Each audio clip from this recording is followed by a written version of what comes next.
اللهم صل وسلم على نبينا محمد رب اشرح لي صدري ويسر لي أمري واحلل عقدة من لساني يفقهوا قولي رب يسر ولا تعسر وتمم بالخير ربنا زدنا علما نافعا اللهم وفقنا لما تحب وترضى اللهم فقهنا فی الدین آمین یا رب العالمین۔ اللہ سبحانہ وتعالیٰ کے کرم سے ہم پہنچ چکے ہیں 22ویں پارے تک، اور اس میں چل رہی ہے سورۃ الاحزاب۔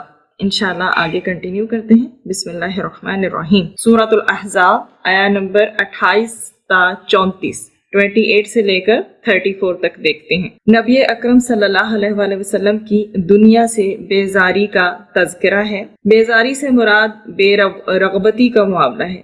آپ صلی اللہ علیہ وآلہ وسلم کو تو اللہ رب العالمین، آپ جو تھے اللہ رب العالمین کے ہی طلبگار تھے، تو آخرت کے ہی طلبگار تھے، مطلب اللہ سبحانہ وتعالیٰ کے یا تو طلبگار تھے یا پھر انہیں آخرت ریکوائرڈ تھی، اور ان کی یہی جو ہے تعلیم پوری امت کے لیے ہے۔ اس مقام پر اللہ سبحانہ وتعالیٰ نے ازواج مطہرات سے بھی خطاب فرمایا، اور ان کے توسط سے اہل ایمان کی عورتوں کے لیے بھی بہت اہم ہدایات جاری ہوئی ہیں۔ یہاں ان چیزوں کا ذکر ہوا ہے۔ غزوہ بنی قریظہ کا معاملہ ہوا غزوہ احزاب کے بعد، اور اس کے بعد مسلمانوں کو بڑی مقدار میں مال و دولت ملا۔ اللہ تعالیٰ نے عام مسلمانوں اور جو عام مسلمان گھرانے تھے ان کو بھی خوشحالی عطا فرمائی۔ تو ایسے میں نبی کریم صلی اللہ علیہ وسلم کے گھر میں بھی اب فقر ہی کا عالم تھا، اور وہی انتہائی سادہ طرز زندگی چل رہی تھی۔ کبھی کبھی آ کر منافقین، ابھی تک چونکہ حجاب کا جو ہے احکامات نہیں آئے تھے، تو توجہ دلاتے تھے کہ بھئی اس گھرانے پر بھی خوشحالی آنی چاہیے، اور کیوں نہ آپ صلی اللہ علیہ وآلہ وسلم کی ازواج مطہرات کے لیے بھی کوئی اہتمام ہو جائے۔ بہرحال ازواج مطہرات نے نبی کریم صلی اللہ علیہ وآلہ وسلم کے سامنے ایک خواہش کا اظہار کیا کہ ہمارے لیے بھی کچھ اہتمام ہو جائے، کیونکہ عام گھرانوں میں بھی خوشحالی آ گئی تھی، تو مسلمانوں کے ہاں بھی اب ایسا ہونا، مطلب عام جو گھرانے تھے وہاں پر خوشحالی آ چکی ہے، تو آپ کا جو خاندان ہے وہ پھر کیوں محروم رہے۔ تو یہ کوئی ناجائز مطالبہ ان کا نہیں تھا، لیکن اللہ کے پیارے حبیب صلی اللہ علیہ وآلہ وسلم کو اس بات کا جو آنا ان کی طرف اچھا نہیں لگا، انہوں نے اس کو ناپسند فرمایا، انہوں نے ناراضگی کا اظہار فرمایا، اور 1 مہینے تک آپ نبی کریم صلی اللہ علیہ وآلہ وسلم نے علیحدگی اختیار کر لی، کیونکہ آپ بالکل خالصتاً اللہ کی رضا ہی چاہتے تھے اور آخرت کے ہی طلبگار تھے۔ 1 مہینے کے بعد اللہ سبحانہ وتعالیٰ نے وحی عطا فرمائی، آیت عطا فرمائی، اس کو آیت تخیر بھی کہا جاتا ہے، جس میں اختیار دے دیا گیا۔ فرمایا کہ اللہ کے رسول تمہیں دنیا چاہیے، اپنی ازواج مطہرات سے فرمایا میں تمہیں دے دلا کر رخصت کر دوں عمدگی کے ساتھ، اور تمہیں اللہ اور اللہ کا رسول چاہیے، آخرت چاہیے، مطلب سوچ لیں کہ کس طرح کس چیز کے ساتھ گزارا کرنا ہے۔ تمام ازواج مطہرات نے اسی طرح، یعنی فقر کے ساتھ، سادگی کے ساتھ، انتہائی سادگی اور بہت ہی لو پروفائل جسے ہم کہتے ہیں، بہت ہی سادہ طریقے سے زندگی جو گزارنا، اسی کو پسند کیا، اور تمام ازواج مطہرات نے نبی کریم صلی اللہ علیہ وسلم کے اس پورے مشن میں، دین کی جدوجہد کے مشن میں ساتھ دیا، اور انتہائی سادہ طرز زندگی انہوں نے اختیار کی۔ اب یہاں پر یہ دیکھیے کہ ہوا بیسیکلی کیا تھا۔ ایک تو مال غنیمت کی وجہ سے جو ہے وہ انہوں نے یہ خواہش ظاہر کی تھی، اور بالکل بھی ناجائز خواہش نہیں تھی، لیکن اللہ کی طرف سے کیا وحی آئی اور نبی کریم صلی اللہ علیہ وآلہ وسلم کا اس سے ریلیٹڈ اظہار کیا تھا۔ اب ایسا کیوں تھا؟ اس لیے کہ آیا نمبر 31 کی روشنی میں دیکھیے، اور تم میں سے جو اللہ اور اس کے رسول صلی اللہ علیہ وسلم کی اطاعت کرے گی اور نیک عمل کرے گی، ہم اس کو دوہرا اجر دیں گے، دگنا اجر عام لوگوں کے مقابلے میں، کیونکہ ازواج مطہرات ہمارے لیے رول ماڈل ہیں، اس لیے وہ قائدانہ مقام رکھتی ہیں، لیڈرشپ کی جو ہے وہ عہدے پر ہیں، تو جس کی جتنی زیادہ ذمہ داری ہوتی ہے اس کا اجر بھی اتنا ہی زیادہ ہوتا ہے، تو عام عورتوں کے مقابلے میں ان کی ذمہ داری زیادہ تھی۔ ایک تو اس لیے کہ نبی کریم صلی اللہ علیہ وسلم کی بیوی ہونے کے اعتبار سے، اور دوسری امت کی رہنمائی کرنے کے اعتبار سے، کیونکہ آپ کے پاس حضرت عائشہ رضی اللہ تعالیٰ عنہا کے پاس بہت سارے صحابہ کرام جو ہیں وہ فتوات وغیرہ، سوالات وغیرہ پوچھنے کے لیے آتے تھے، تو اس میں اللہ سبحانہ وتعالیٰ نے جو ان کو رزق کریم جتنا بھی مہیا فرمایا تھا، اب اس کے مقابلے میں زیادہ جو علاقے کے لوگ تھے وہ زیادہ آسودہ حال اور زیادہ خوش تھے، تو ان ازواج مطہرات نے آلریڈی ساری دنیا کی زیب و زینت کو اور رونقوں کو چھوڑا ہوا تھے، مشقتیں برداشت کرتی تھیں۔ نبی کریم صلی اللہ علیہ وسلم کے ساتھ ہر جگہ پر انہوں نے ساری مشقتیں برداشت کی ہیں، بھوک پیاس برداشت کی ہے، تکالیف برداشت کی ہیں، اور وہ آخرت کو ہی ترجیح دیتی تھیں۔ لیکن اب ان سے یہ معاملہ ہو گیا، انہوں نے کہا کہ جب سب میں باقیوں کو جو ہے وہ مال باقیوں کے گھروں میں پہنچ گیا ہے اور ہمیں بھی اپنی جو ہے طرز زندگی کو تھوڑا امپروو کرنا چاہیے، تو نبی کریم صلی اللہ علیہ وسلم کو یہ بات پسند نہیں آئی، اور انہوں نے پھر کیا فرمایا کہ ایک چیز چوز کر لو، یا تو پھر میرا ساتھ، یا پھر یہ ہے میرا ساتھ اور آخرت کو چوز کرو، یا پھر اس چیز کو چوز کرو کہ تم لوگوں کو مال چاہیے۔ تو اس حوالے سے یہاں پر ساری انسٹرکشن دی گئی ہیں۔ یہ معاملہ ہر گھر کا ہے، اس کو میں نے تھوڑا سا ڈیٹیل سے اس لیے بیان کیا۔ پہلی بات یہ کہ ہمیں اپنی فیملیز میں ایک فیملی کو دوسری فیملی کے ساتھ کمپیریزن نہیں کرنا چاہیے، چاہے وہ ہسبینڈ ہو یا وائف ہو، بچے ہوں، کوئی بھی ہو۔ خاندان کے یہی پلرز ہوتے ہیں، ماں باپ ہوتے ہیں، ان کے بچے ہوتے ہیں، اور اس کے علاوہ باقی سب عزیز و اقارب ہوتے ہیں۔ اب عزیز و اقارب ہیں، فرینڈز ہیں، کوئی بھی ہے سرکل میں، ان میں نہ تو بچوں کو، نہ بیوی کو، نہ شوہر کو، کسی کو بھی کسی بھی سرٹن لیول پر جا کر موازنہ یا کمپیریزن نہیں کرنا چاہیے۔ وہیں پر تو سارے معاملات کھڑے ہو جاتے ہیں۔ کیوں؟ کیونکہ آپ کو نہیں معلوم، ہمیں نہیں معلوم کہ جو دوسرا بندہ ہے بظاہر بہت خوشحال نظر آ رہا ہے، لیکن اس کی ان ڈیپتھ، اس کی زندگی میں کیا مشکلات ہیں کوئی نہیں جانتا۔ اگر وہ باہر سے نظر آ رہا بہت خوشحال ہے، بہت ساری نعمتیں اس کے پاس ہیں، فلاں فلاں فلاں ہر قسم کی نعمت اس کے پاس ہے، لیکن کوئی نہیں ڈیپتھ میں جا کے جانتا کہ اس کی زندگی میں کمی کس چیز کی ہے۔ ہو سکتا ہے اس کو عام بندے سے زیادہ چیلنجز ریکوائرڈ ہوں۔ تو ہمیشہ اللہ سبحانہ و تعالیٰ کی دی ہوئی نعمتوں پہ ہم نے شکر ادا کرنا ہے، کیونکہ شکر ادا کرنے سے نعمتیں بڑھتی ہیں، اور شکوے کرنے سے کوئی فائدہ نہیں ہوتا، بلکہ نعمتوں میں کمی ہونے کے چانسز ہوتے ہیں۔ تو جو آہستہ آہستہ یہ ناشکری انسان کو کفر کی طرف لے جاتی ہے، مایوسی انسان کو ڈپریشن میں لے جاتی ہے۔ تو اللہ سبحانہ و تعالیٰ ہمیں دی گئی نعمتوں پر شکر کرنے کی توفیق عطا فرمائے، اور زندگی میں خدا نخواستہ اگر کبھی دکھ، غم، تکلیف آ بھی جائے تو اللہ سبحانہ و تعالیٰ ہمیں صبر و عافیت عطا فرمائے، اور ہمارا بھی صبر ایسا ہو جیسا کہ حضرت یوسف علیہ السلام کا صبر تھا اور حضرت عائشہ رضی اللہ تعالیٰ عنہ کا صبر تھا واقعہ افک میں۔ ہمارے پاس بہت بڑی یہ دو مثالیں ہیں ہسٹری میں۔ اللہ سبحانہ و تعالیٰ نے ان واقعات کو پورا کا پورا بیان کیا جہاں لے کر آئے۔ حضرت عائشہ رضی اللہ تعالیٰ عنہ کا واقعہ افک، اور حضرت یوسف علیہ السلام کی پوری داستان اللہ سبحانہ و تعالیٰ نے ایک ہی سورہ میں سمرائز کر دی۔ تو بہرحال آگے آئے نمبر 32 میں ذرا دیکھیے کہ نبی کریم صلی اللہ علیہ وسلم کی بیویوں کو کیا کہا گیا ہے، تم عام عورتوں کی طرح نہیں ہو۔ حضرت عائشہ رضی اللہ تعالیٰ عنہ کا انٹریکشن جو ہے صحابہ کرام کے ساتھ بھی ہوا کرتا تھا، اسی لیے آج کل کی سوسائٹی میں ہمارا انٹریکشن بھی میلز کے ساتھ ہوتا ہے، ڈیفینیٹلی اسے اوائڈ نہیں کیا جا سکتا، لیکن رولنگز کیا دی گئی ہیں؟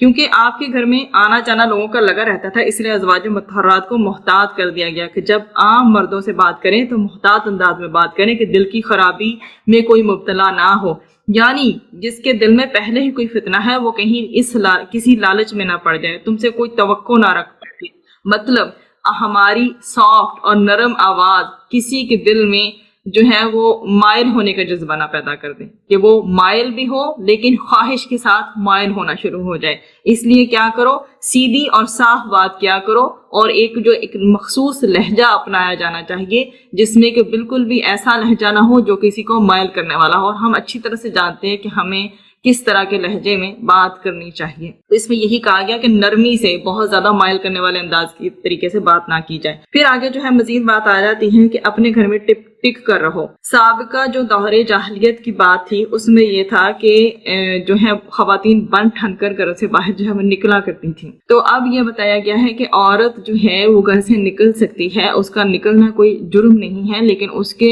کچھ اصول اور قاعدے بتا دیے گئے ہیں کہ وہ کیا کرے جب وہ نکلے تو اپنی زیب و زینت کو چھپا کر نکلے، اور سابق جو دور ہے دور جاہلیت کی سجدج نہ دکھائے۔ تورج کا مطلب ہوتا ہے ابھر کر، کھل کر، نمایاں ہو کر سامنے آنا، یعنی پوری زیب و زینت کے ساتھ اپنی شخصیت کو نمایاں کر کے، تو اس سے منع کیا گیا ہے۔ تبرج کا جو لفظ ہے وہ جو ہے وہ برج سے نکلا ہے، تو اس حوالے سے کہا گیا ہے کہ جب تم باہر نکلو تو ایسا نہ ہو کہ سارے کے سارے بازار کے لوگ تمہاری طرف متوجہ ہو جائیں، تمہارے بال، کپڑے اور زیب و زینت اور میک اپ اور جوتے، ہر چیز جو ہے وہ کسی دوسرے بندے کو مائل کرنے والی ہے۔ تو ایسا نہ کرو کہ اس طرح، مطلب ایسا نہ ہو کہ جوتے ٹھک ٹھک کرتے ہوئے کسی کو جو ہے وہ آپ کی طرف متوجہ کریں، میک اپ اتنا زیادہ کیا ہوا ہو کہ وہ واقعی میں آپ کو ظاہر چہرہ جو ہے سب سے زیادہ اٹریکشن کا پوائنٹ ہے، تو لوگ خوبصورتی کے مداح ہوتے ہیں، جب وہ آپ کے قریب آنے کی کوشش کریں، آپ کی طرف متوجہ ہونے کی کوشش کریں تو اس سے فتنہ پھیلے گا۔ پھر زیب و زینت میں یہ بھی آ جاتا ہے کہ جو کپڑے پہنے ہوئے ہیں کتنے ٹائٹ ہیں، کتنے لوز ہیں، ساتر بھی ہیں یا نہیں ہیں۔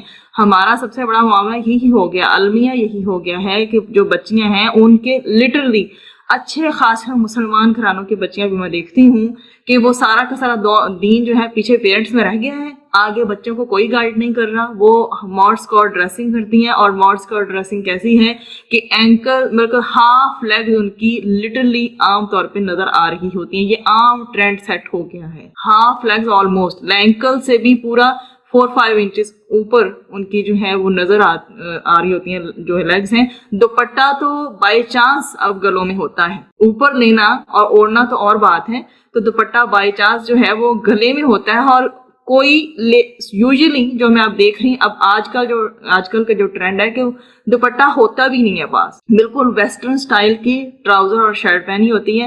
یہ ساری چیزیں صرف ماؤں نے اپنے پاس نہیں رکھنی ہیں، میں دیکھتی ہوں کہ مائیں ماشاءاللہ سے دین کو فالو کرنے والی ہیں، انہوں نے پورا حجاب پہنا ہوتا ہے اور بچیوں کو ان کے حال پہ چھوڑ دیا۔ اگر ہم بچپن سے بچوں کو ٹریٹ نہیں کرتے نا نارمل ڈریسنگ کے ساتھ، اور ہم تبھی سے ان کو یہ ٹریننگ دے رہے ہوتے ہیں کہ اگر سلیو لیس پہن لو، سی تھرو پہن لو، ٹائٹ پہن لو، ٹراؤزرز ایسے ہوں یا ویسے ہوں کوئی فرق نہیں پڑتا، جینز جو ہے نیز سے کٹی ہوئی ہو، جتنی زیادہ کٹی ہوگی اتنی مہنگی ہوگی۔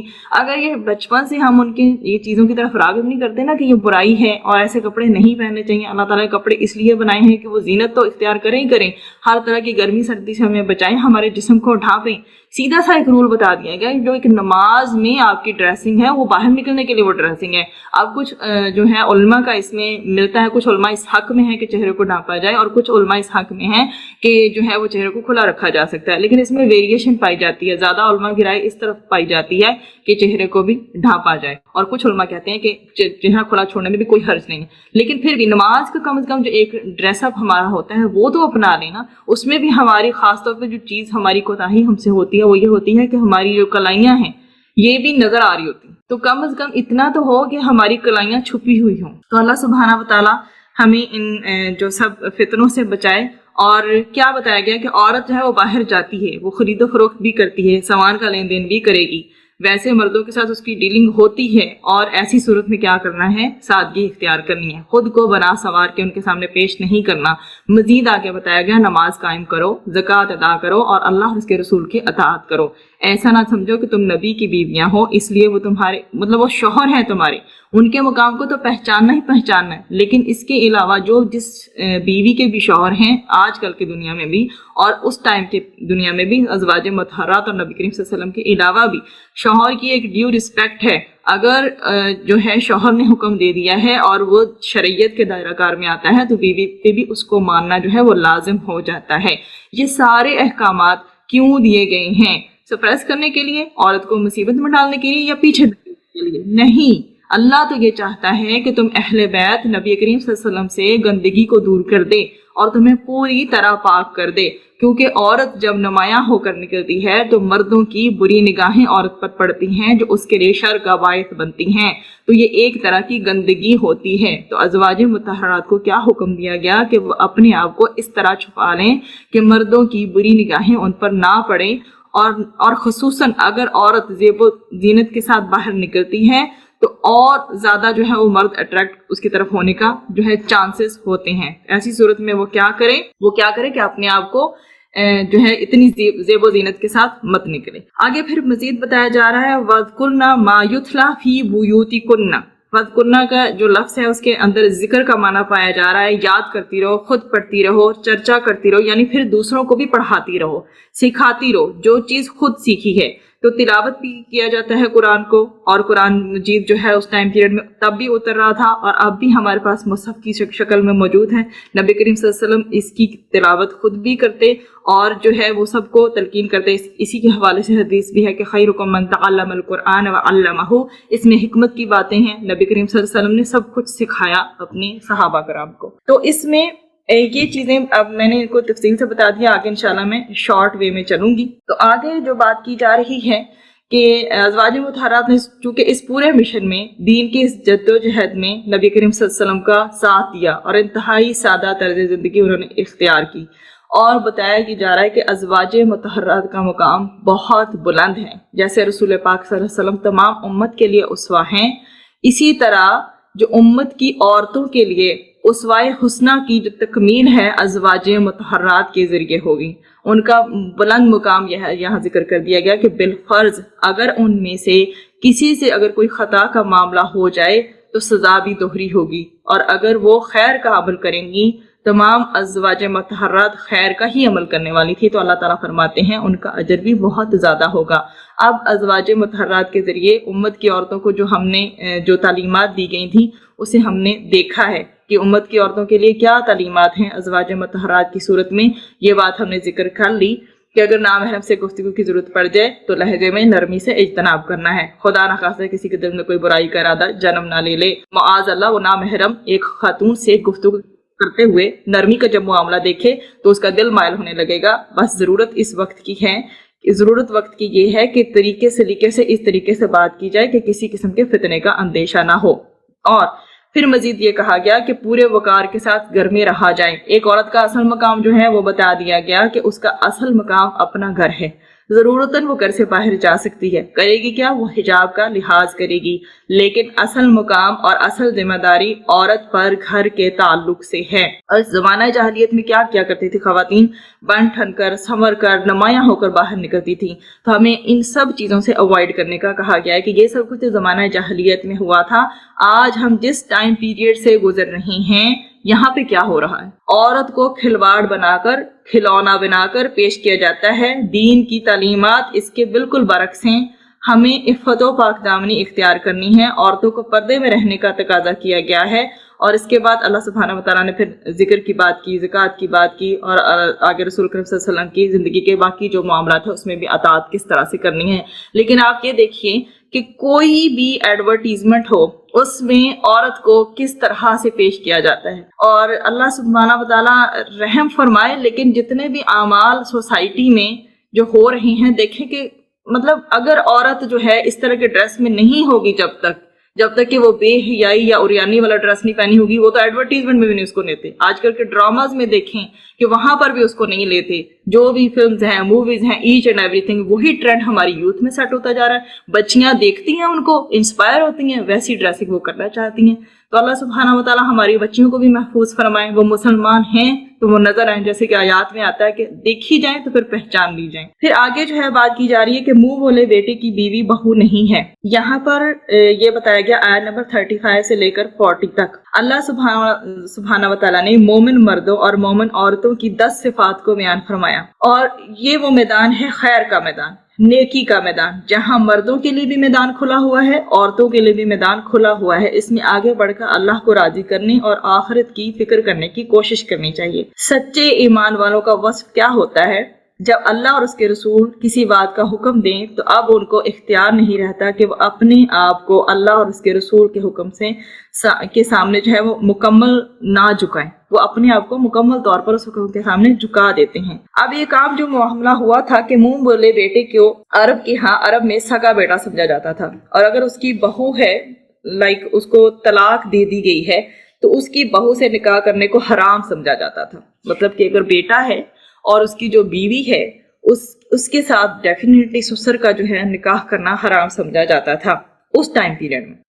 اور آج بھی ایسا ہی ہے، اللہ رب العالمین نے اس رسم کی اصلاح فرمائی ہے۔ اب یہ تو منہ بولے بیٹے کی بات کر رہی تھی، میں مثال دے رہی ہوں سگے کی، مطلب کہ ابھی سگے کی اگر آپ دیکھیں تو ڈیفینیٹلی سگا جو بیٹا ہے اس کی بیوی کے ساتھ نکاح کرنا جو حرام ہے، لیکن یہاں پر اللہ سبحانہ وتعالیٰ نے کس رسم کا خاتمہ کیا کہ اگر منہ بولا بیٹا ہوگا، اس کی بیوی ہوگی تو اس کے ساتھ جو ہے سسر کا ریلیشن جو ہے اس طرح سے حرام نہیں ہے، اس کی نفی کی گئی ہے اور اس رسم کو روکا گیا ہے۔ اگر اس کو طلاق دے دی گئی ہے تو اس بہو سے نکاح کرنے کو جو ہے تب حرام سمجھا جاتا تھا۔ اللہ رب العالمین نے اس رسم کی اصلاح فرمائی ہے۔ حضور اکرم صلی اللہ علیہ وسلم کے منہ بولے بیٹے حضرت زید بن حارثہ رضی اللہ تعالیٰ عنہ جو منہ بولے بیٹے تھے، سگے بیٹے نہیں تھے، ان کا نکاح ہو گیا تھا حضرت زینب بنت جہش سے، جو کہ حضور اکرم صلی اللہ علیہ وسلم کی پھپھی زاد بہن تھی۔ اللہ تعالیٰ کی مشیت کا معاملہ کہ یہ معاملہ نہیں چل سکا۔ ایکچولی وہ جو تھے وہ حضرت زید بن حارثہ نیچر کے تو بہت اچھے تھے، لیکن چونکہ وہ غلام تھے اور ایون دو کہ وہ خالص